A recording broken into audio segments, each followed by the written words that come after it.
জাতীয় পতাকা অবমাননার অভিযোগে রাষ্ট্রদ্রোহ মামলায় গ্রেফতার বাংলাদেশ সনাতন জাগরণ মঞ্চের মুখপাত্র ও সাবেক ইসকন নেতা চিন্ময় কৃষ্ণ দাসের জামিন আবেদন নামঞ্জুর করেছেন আদালত।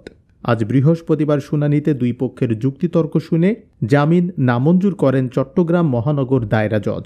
চট্টগ্রাম মহানগর পাবলিক প্রসিকিউটর পিপি মফিজুল হক ভুইয়া গণমাধ্যমকে বলেন, জামিন আবেদনের ওপর আধা ঘণ্টা ধরে শুনানি হয়েছে। আদালত দুই পক্ষের যুক্তিতর্ক শুনে জামিন নামঞ্জুর করেন। রাষ্ট্রপক্ষের পিপি মহানগর পিপি জনাব মফিজুল হক ভুইয়া তিনি বলেছেন যে এটা রাষ্ট্রদ্রোহী মামলা, এই মামলায় সাজা হচ্ছে যাবজ্জীবন এবং এই মামলা বর্তমানে তদন্তাধীন রয়েছেন।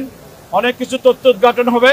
উনি বিজ্ঞ আদালতের এই সাবমিশন দেওয়ার কারণে বিজ্ঞ আদালত তার জামিনের মিসকেট যেটা করেছেন সেটা নামঞ্জুর করেছেন, আর অর্থাৎ আসামির জামিন নামঞ্জুর করেছেন। পরবর্তী যদি ওনারা সংক্ষুব্ধ হয় আদালতের আদেশে, তখন ওনারা উচ্চ আদালতে মহামান্য হাইকোর্টে জামিন শুনানি করতে পারবেন। এদিকে চিন্ময়ের শুনানিকে কেন্দ্র করে আদালত এলাকায় কড়া নিরাপত্তা নিশ্চিত করা হয়। আদালত চত্বরে বিপুল সংখ্যক পুলিশ, বিজিবি ও সেনা সদস্য মোতায়েন করা হয়। চিন্ময়ের আইনজীবী বলেন, আদালতকে আমরা সাবমিশন দিয়েছি। সবকিছু শোনার পর আদালত জামিন নামঞ্জুর করেছেন।